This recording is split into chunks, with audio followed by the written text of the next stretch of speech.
پہلے اللہ رب العزت نے فرما دیا تھا کہ دنیا گول ہے، لیکن یہ جو کافر ہیں، جو سائنٹسٹ ہیں، یہ پہلے سمجھتے تھے کہ دنیا فلیٹ ہے۔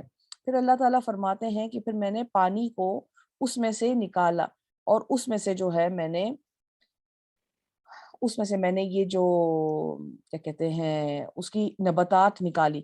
تو یعنی کہ اللہ فرماتا ہے کہ میں نے دنیا بنائی، کیسے بنائی؟ آسمان بنایا، آسمان کو اونچا کیا، سورج کو زمین سے علیحدہ کیا، اس کو میں نے گول بنایا، پھر میں نے اس میں سے پانی نکالا علیحدہ سے، اور پھر میں نے اس میں سے آپ کو کھیتی باڑی کے اشیاء عطا مہیا فرمائے، ٹھیک ہے، اور پھر میں نے اس میں سے علیحدہ علیحدہ قسم کے، ٹھیک ہے، یہ ایلیمنٹس، ٹھیک ہے، کو نکال کر میں نے ادھر جو ہے وہ پہاڑ فکس کر دیے، ٹھیک ہے۔ اللہ تعالیٰ ساری اپنی شان بیان فرما رہا اور بتا رہا ہے کہ میں نے کیسے دنیا بنائی، اور پھر آخر میں فرماتا ہے اللہ تعالیٰ کہ یہ سب کچھ تمہارے اور تمہاری چوپائیوں کے فائدے کے لیے، یعنی کہ تمہارے جو جانور ہوں گے ان کے لیے، کیونکہ پرانے زمانے میں جانور ہوتے تھے، ٹھیک ہے۔ تو اللہ فرماتا ہے کہ دیکھو میں نے تمہیں کتنا کچھ سے نوازا ہے، تم صرف ہڈیوں کی بات کرتے ہو کہ ہڈیاں واپس تم بن سکو گے یا نہ، تم یہ سوچو، تم یہ دیکھو کہ میں نے تمہیں پوری دنیا بنا کر دی، پوری دنیا، اور دنیا میں نے تمہارے معاش کا سامان بھی پیدا کر کے دیا، پھر اس میں سے میں نے تمہیں یہ سب کچھ میں نے تمہارے بھلائی کے لیے اور تمہارے جو جانور ہیں ان کی بھلائی کے لیے کیا، لیکن جب بھی تم ناشکرے ہو، ٹھیک ہے۔ اور پھر اس وقت کائنات کے بڑھتے بڑھتے اس کے انتہا پر، ہر چیز پر، ٹھیک ہے، ہر چیز پر غالب آ جانے والی ایک بہت سخت آفت قیامت آئے گی۔ تو یہ ساری دنیا جو میں نے اتنی خوبصورتی سے بنائی ہے، ٹھیک ہے، پھر اس کے بعد قیامت آئے گی، ٹھیک ہے، ایک بہت بڑا دن آئے گا، قیامت آئے گی، ٹھیک ہے۔ یہاں پر جاعت کا مطلب جو ہے، اس کا مطلب ہوتا ہے کہ بہت بڑی آمد، آمد یعنی بہت گرینڈ ایک ارائیول۔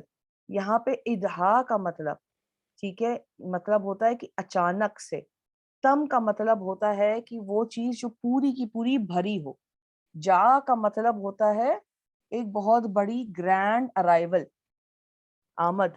ادھا کا مطلب ہوتا ہے اچانک سے۔ تم کا مطلب ہوتا ہے فَإِذَا جَاءَتِ الطَّامَّةُ الْكُبْرَى، ٹھیک ہے، تم کا مطلب ہوتا ہے کوئی چیز جو پوری بھری ہوئی ہو، ٹھیک ہے۔ تو یعنی تامہ جو ہے وہ ایک ایسی مصیبت ہے، جو ایک ایسی اچانک سے کتنا ایک بڑا ایک ہیبت ناک ایک واقعہ ہوگا جس سے کوئی بچ نہیں سکے گا، کہیں پر بھی آپ بچ نہیں سکیں گے، کہیں پر بھی آپ مدد نہیں پا سکیں گے۔ یعنی کہ طامۃ الکبریٰ کا مطلب ہے کہ جو ایک ایسی حادثہ جو سارے حادثوں کی ماں ہے، اس طریقے سے آپ سمجھ لیجئے، اور وہ اچانک سے آئے گی اور ایک بہت گرینڈ انٹرنس بنائے گی، ٹھیک ہے۔ تو اس وجہ سے یہاں پر یہ ورڈز یوز کیے گئے ہیں۔ اس دن انسان اپنی ہر کوشش و عمل کو یاد کرے گا، پھر اس دن انسان جو ہے اپنی ہر کوشش کو یاد کرے گا، ہر عمل کو یاد کرے گا۔ یتذکر الانسان مینز، یتذکر الانسان کا مطلب ہے کہ انسان ہر چیز یاد کرے گا، ٹھیک ہے۔ یہ نہیں کہ وہ صرف یہ یاد کرے گا اس نے آخر وقت میں کیا کیا، نہیں، اس کو ہر چیز یاد آئے گی، ٹھیک ہے۔ تو پھر اس کے بعد اللہ رب العزت فرماتے ہیں، اور ہر دیکھنے والے کے لیے دوزخ ظاہر کر دی جائے گی، اور سب کے سامنے اللہ تعالیٰ جو ہے وہ دوزخ جو ہے وہ کھول دے گا، ٹھیک ہے۔ وہ دوزخ سامنے نظر آ رہی ہوگی، اللہ معاف کرے، اللہ تعالیٰ ہمیں محفوظ فرمائے جہنم کی آگ سے، اللہ تعالیٰ اپنے ناراضگی سے، اپنے غصے سے اللہ محفوظ فرمائے، آمین ثم آمین۔ پھر جس شخص نے سرکشی کی ہوگی، پھر جس نے سرکشی کی ہوگی یعنی کہ حد سے تجاوز کیا ہوگا، اور دنیاوی زندگی کو آخرت پر ترجیح دی ہوگی، یعنی کہ اس نے دنیاوی زندگی کو یعنی کہ ترجیح دی ہوگی آخرت پر۔ یہاں پہ میں آپ کو ایک چھوٹا سا مثال دیتی ہوں۔ اکثر میں نے ماؤں کو دیکھا ہے، اگر آپ ان سے یہ کہیں کہ جی بچے کو آپ اٹھائیے نماز کے لیے، فجر کے لیے، وہ کہیں گے نہیں میرا بچہ سو رہا ہے، تھکا ہوا ہے، ٹھیک ہے۔ تو وہ دنیا کو ترجیح دے رہے ہیں آخرت کے اوپر، کیونکہ اگر آپ بچے کو اٹھا نہیں رہے ہیں تو مجھے ایک بات بتائیے، جب وہ بچہ قبر میں جائے گا، ٹھیک ہے، تو جب فرشتے اس کو مار رہے ہوں گے کہ تم نے فجر کی نماز نہیں پڑھی، تو کیا ماں آ کے اس کو قبر میں بچائے گی؟ نہیں نا۔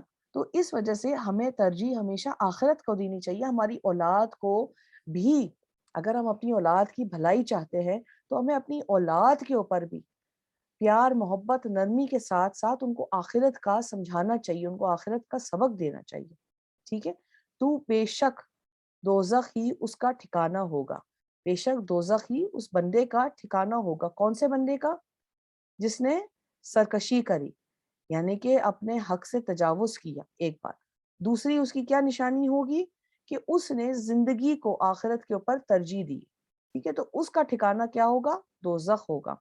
اور جو شخص اپنے رب کے حضور کھڑا ہونے سے ڈرتا رہا اور اس نے اپنے نفس کو بڑی خواہشات و شہوات سے باز رکھا، ٹھیک ہے، لیکن وہ شخص جو متقی تھا، اس نے اپنے آپ کو، اپنے نفس کو قابو میں رکھا، ٹھیک ہے، اس کے لیے کیا ہوگا؟ تو بے شک جنت ہی اس کا ٹھکانہ ہوگا۔ یعنی کہ جس شخص نے اپنے نفس کو، مثلاً کیا نفس کا یہاں پہ کیا مطلب ہے؟ کہ چلو یار میں تھکی ہوئی ہوں، میں نماز نہیں پڑھتی ہوں، تراویح آج نہیں پڑھتی ہوں، مجھے نیند آ رہی ہے، میری نیند کو میں نے زیادہ ترجیح دی ہے تراویح کے اوپر، میرا نفس مجھ پہ بھاری ہو گیا تو میں تراویح بھول گئی، ٹھیک ہے؟ تو اگر آپ اپنے نفس کو قابو کر لیں، ٹھیک ہے، تو پھر اللہ تعالیٰ نے آپ کو جنت کی کنفرمیشن دے دی ہے، تو بے شک جنت ہی اس کا ٹھکانہ ہوگا۔ کفار آپ سے قیامت کے بارے میں پوچھتے ہیں کہ اس کا وقوع کب ہوگا، وہ کب آئے گا؟ قیامت کے حوالے سے وہ پوچھتے تھے، اس لیے نہیں کہ ان کو فکر تھی کہ وہ اپنے راستہ بدل دیں، اس لیے نہیں کہ ان کو ڈر تھا یا خوف تھا کہ اللہ تعالیٰ ناراض ہو جائے گا، تو اللہ کی ناراضگی سے بچنے کے لیے ہم یہ جانیں کہ قیامت کب ہے تاکہ ہم توبہ کر لیں، نہیں، اس لیے نہیں پوچھتے تھے، وہ اس لیے پوچھتے تھے مذاق میں، وہ نبی کریم صلی اللہ علیہ وسلم کو نعوذ باللہ مذاق اڑا رہے تھے۔ تو اللہ تعالیٰ کیا فرماتے ہیں کہ آپ میرے محبوب صلی اللہ علیہ وسلم، آپ اس کے وقت کے ذکر سے کیا غرض، ٹھیک ہے؟ اور صحیح بات ہے، آپ اپنا کام کیجئے نا، قیامت آ جائے گی، اس ٹائم پر آئے گی، اگر آپ کو اللہ سے پیار ہے، آپ کو اللہ سے سچا پیار ہے، آپ کو دین کی سچی تعلیمات مل گئی ہیں، آپ کو پتہ ہے کہ دین کا راستہ جو ہے کامیابی کا راستہ ہے، تو پھر آپ کو اس بات سے کیا غرض ہے کہ کون سے وقت آئے گی؟ اس کی انتہا تو آپ کے رب تک ہے، ٹھیک ہے؟ اس کی انتہا تو آپ کے رب تک ہے، یعنی ابتدا کی طرح انتہا میں بھی صرف وحدت رہ جائے گی، ٹھیک ہے؟ یعنی کہ اس کا جو وقت ہے وہ آپ کے رب کے پاس ہی ہے، تو اس لیے آپ کچھ نہیں جانتے، ٹھیک ہے؟ تو یہ جو ہے صرف اللہ کو معلوم ہے، اس کی انتہا بھی، اس کی ابتدا بھی، ٹھیک ہے؟ تو اس وجہ سے آپ نہیں جانتے۔ اس کی دیکھیں، اب یہاں اس والی آیت کو لے کر وہابی یہ کہتے ہیں کہ نبی کریم صلی اللہ علیہ وسلم کو نعوذ باللہ قیامت کا علم نہیں، غیب کا علم نہیں ہے، ٹھیک ہے؟ یہاں پہ اگر وہ جاہل لوگ پڑھیں اور وہ یہ دیکھیں کہ یہاں پہ اللہ تعالیٰ جو ہے وہ کفار مکہ کا مذاق کا جواب دے رہے تھے اللہ تعالیٰ، کیونکہ وہ مذاقیہ پوچھتے تھے نبی کریم صلی اللہ علیہ وسلم، تو وہ سیریس نہیں تھے۔ جیسے اب صحابی کرام جو تھے وہ سیریس تھے اور وہ نبی کریم صلی اللہ علیہ وسلم سے پوچھتے تھے کہ بڑی رات کب ہے، لیکن آپ صلی اللہ علیہ وسلم ایک دن ناراض ہو گئے تو آپ نے فرما دیا کہ میں نہیں بتاؤں گا، صرف بتایا کہ طاق راتوں میں ہے، ٹھیک ہے؟ تو وہ صحابی کرام جو تھے وہ واقع میں جاننا چاہتے تھے، یہ جو تھے وہ جاننا نہیں چاہتے تھے، وہ صرف اور صرف مذاق اڑانا چاہتے تھے۔ تو اس وجہ سے اللہ تعالیٰ جو ہے وہ نبی کریم صلی اللہ علیہ وسلم کو یہ نہیں فرما رہے ہیں کہ آپ کے پاس کوئی علم نہیں ہے، میں نے آپ کو کوئی علم عطا نہیں کیا اور میں آپ سے غیر ہوں اور آپ مجھ سے نعوذ باللہ غیر ہیں اور قیامت کے حوالے سے میں آپ کو نہیں بتاؤں گا، نہیں۔ اللہ تعالیٰ جو ہیں کفار مکہ کے حوالے سے یہ بات اس لیے ان کو کہہ رہے ہیں کہ it's none of your business، یہ سب انفارمیشن میرے پاس ہے، آؤ مجھ سے آ کے پوچھو۔ آپ جو ہیں صرف محض ایک شخص ہے جن کو ان کو یعنی کہ ڈر سنانے والا بنا کر بھیجا گیا ہے، ٹھیک ہے؟ تو آپ جو ہیں صرف اور صرف ایک وارنر ہیں ان کے لیے، ٹھیک ہے؟ یہ آپ کا اس سے کوئی تعلق نہیں ہے، اور گویا وہ جس دن اسے دیکھ لیں گے تو یہ خیال کریں گے کہ وہ دنیا میں ایک شام یا ایک صبح کے سوا ٹھہر ہی نہ تھے، یعنی کہ اس کا کیا مطلب ہوا، وہ ٹھہرے ہی نہیں تھا، کہ یعنی کہ جب وہ ساری چیزیں دیکھیں گے تو وہ اتنا زیادہ ڈر جائیں گے کہ وہ یہ سمجھیں گے کہ ہم تو دنیا میں ایک دن ہی نہیں ٹھہرے، ایک شام ہی نہیں ٹھہرے۔ یہاں پر اشیاء کا مطلب ہے کہ جب سورج جو ہے وہ ڈھلنے لگتا ہے، ٹھیک ہے، یعنی کہ نون سے لے کر مغرب تک جب وہ سورج ڈھلنے لگتا ہے تو اشیاء کا مطلب ہوتا ہے، دوحا کا مطلب ہوتا ہے صبح سویرے، فجر سے لے کر ظہر تک۔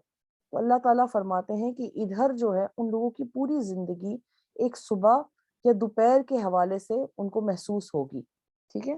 اب یہ والی جو سورہ ہے یہ شروع ہوتی ہے قسم سے، اور قسم کس حوالے سے؟ قیامت کے حوالے سے، اور یہ سورہ اللہ تعالیٰ ختم فرماتا ہے قیامت کے حوالے سے بتا کر۔ تو اللہ تعالیٰ نے اس پوری سورہ کو کمپلیٹ ڈسکشن کے فارم میں ختم کر دیا اور بتا دیا ہے کہ میں قیامت کیا ہے، اور یہ قیامت کا کیا نشانی ہوگی، اور جو لوگ ڈریں گے وہ کون ہوں گے، ان کے کیا نشانی ہوگی۔ تو الحمدللہ ثم الحمدللہ ہم نے سورہ نازیات کو اب ختم کر دیا ہے۔ تو جانے سے پہلے بس میں آپ لوگوں کو سورہ عباسہ کی جو ہے وہ شان نزول بتا دیتی ہوں۔ یہ بھی مکی صورتوں میں سے ایک سورہ ہے، اور اس کے بارے میں بہت زیادہ مشہور ذکر کیا گیا ہے کہ ایک دفعہ نبی کریم صلی اللہ علیہ وآلہ وسلم جو تھے وہ کفار مکہ کے ساتھ بیٹھے ہوئے تھے، اور وہ ان کو باتیں بتا رہے تھے کہ اسلام کے حوالے سے، اور وہی ایک واحد وقت تھا جب کفار مکہ کے ان کی باتیں سن رہے تھے، ورنہ ہمیشہ مذاق اڑاتے تھے، ٹھیک ہے۔ تو اس وجہ سے اس ٹائم پر کیا ہوا، اس ٹائم پر ایک کیا کہتے ہیں صحابی کرام آئے جن کا نام حضرت عبداللہ ابن مختوم تھا، ٹھیک ہے، رضی اللہ تعالیٰ عنہ۔ اور آپ جو تھے حضرت خدیجہ سلام اللہ علیہا کے جو تھے وہ رشتہ دار بھی تھے، تو اس وجہ سے ان کا ایک قربت والا رشتہ تھا نبی کریم صلی اللہ علیہ وسلم سے۔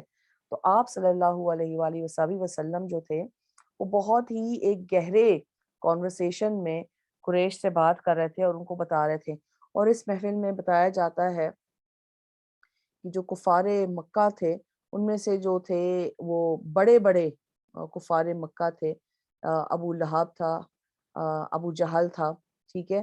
تو یہ سارے جو شخص ہیں، یہ سارے شخص وہاں پر بیٹھے ہوئے تھے، ٹھیک ہے۔ تو اور آپ صلی اللہ علیہ وسلم ان سے باقاعدہ باتیں کر رہے تھے اور وہ اس بات کو سن رہے تھے، ٹھیک ہے۔ تو اور یہ نابینا جو تھے صحابی کرام، یہ نابینا بھی تھے، تو یہ اچانک سے آ کر آپ کو جھنجھوڑ کر آپ سے بات کرنے لگے، کہ کیونکہ دیکھیں جب وہ نابینا تھے ان کو نظر تو نہیں آ رہا تھا، ٹھیک ہے۔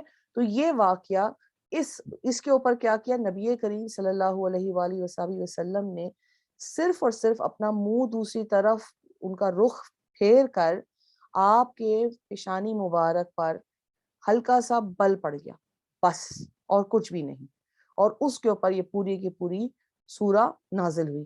تو انشاءاللہ اس سورہ کی ترجمہ اور ہلکی سی تفسیر ہم اگلے کلاس میں کریں گے۔